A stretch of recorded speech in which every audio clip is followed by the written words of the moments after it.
Hello and thanks for stopping by. This is Xenophobe for the NES, released by Sunsoft in 1988, and I'm playing this version off of a cartridge on a retro USB AVS. Now I'll start this by saying I am a huge fan of Xenophobe as a game, but I have to say, the NES version is not very good. At best I would have to say this is an acquired taste, mostly due to the way the game handles, which I think is pretty terrible. Now I had this game for the Atari Lynx back in the day, and I sunk countless hours into it. I love this game so much. I also played the arcade version whenever I could. The NES version is considerably weaker than both of those in a variety of ways. Now the arcade version has this gorgeous cabinet, and there are these 3 controllers, and the screen was basically divided into 3 rows, and you played on your row. All 3 were just stacked on top of each other. You move left to right, and eventually, if other people were playing, you could run into the other people you were playing with. The goal of the game here is it's basically just a shoot and loot game. That's about it. You shoot stuff, you stay alive as long as you can, you loot everything you can, and then the level ends and you go on to the next one. The story is pretty basic. You are in outer space, and you basically teleport to a space station. And it's filled with aliens, and possibly some robots, and maybe a few other different obstacles. The goal here is to shoot everything, and hopefully what you shoot and destroy will drop something useful for you to pick up. Maybe you get a weapon, maybe some health, maybe some salvage. They're all useful. Here, the controls and the way the game handles does not favor the player. You really have to adjust to playing this game, and it's kind of frustrating.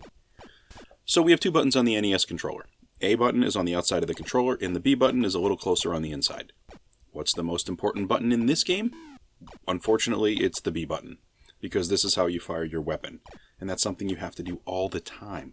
So they arranged the buttons in such a way where we have to reach over a jump button to get to the fire button with your thumb. This is a huge hassle when using a gamepad. The A button, instead of firing, is used to do a bunch of different things. Too many things. The A button will make you jump. It will also make you pick up items. And if you press down in A, you sit. When you're sitting, you can crawl, which moves you slower. It works, and it lets you shoot low. That's okay, I guess. But in the other non-NES versions, you can also shoot down at an angle when you're standing, but here you can't do that. You can only shoot straight, whether it's you shooting standing up straight, crouching and shooting, or jumping and shooting. The aiming is basically very clunky here, and it's super easy to miss. The A button has other combinations that do other things too. If you press down in A, you throw a bomb. What a total waste of a key press. Seriously, what a hassle to remember in the middle of a fight. Why not just use the select button? It's not doing anything else. When you're standing, if you press A, you can also access an elevator or a teleport button. This is another frustrating part of the game because you'll be in the middle of a firefight and you will accidentally trigger a teleport if you're just mashing buttons. This can be very annoying. A, picking things up? That's ridiculous. You should just pick things up as you run into them, or at least the salvage and health items. I guess maybe you want a trigger to not force somebody to switch a weapon. I can understand that. But man, automatically picking everything up seems like... I can't think of a situation where you would not want to pick everything up. So why not just do it that way? I don't know. There's also a bit of flicker in this game as creatures spawn onto the map. The volume of spawning really confuses me here, I have to say. I'm going to have to check some other versions, because here these aliens spawn in everywhere and it seems to be at random.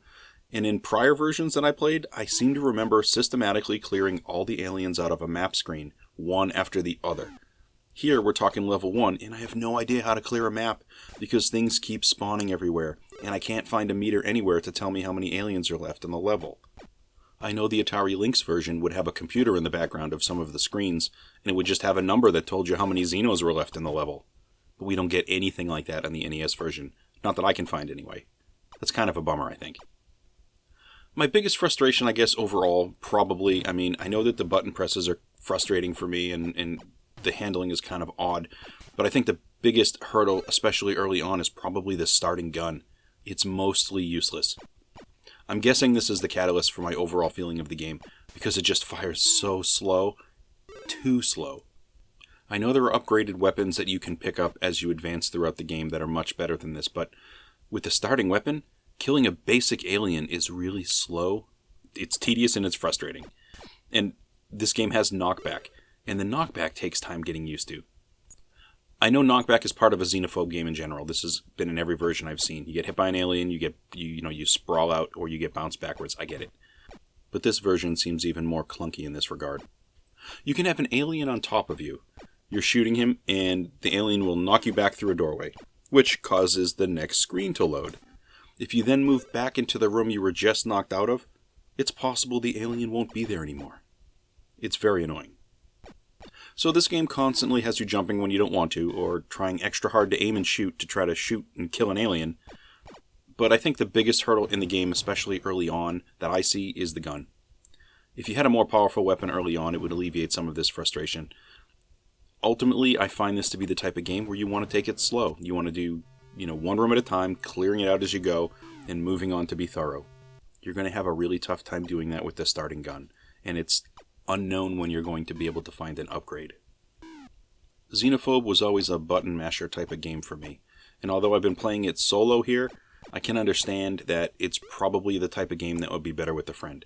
I mean, the game layout was designed for it, really. If you had a supporting player to get you through some of the areas, especially the early ones, that would be a big help for sure. I haven't mentioned it yet, but when you clear levels and you proceed on to the next one, the game has some pretty good music as you prepare for the next zone. It's actually quite good on the NES, so I guess that's a good thing. Well, that's all I have today for Xenophobe for the NES. Thanks for giving this one a watch, and I'll catch you next time.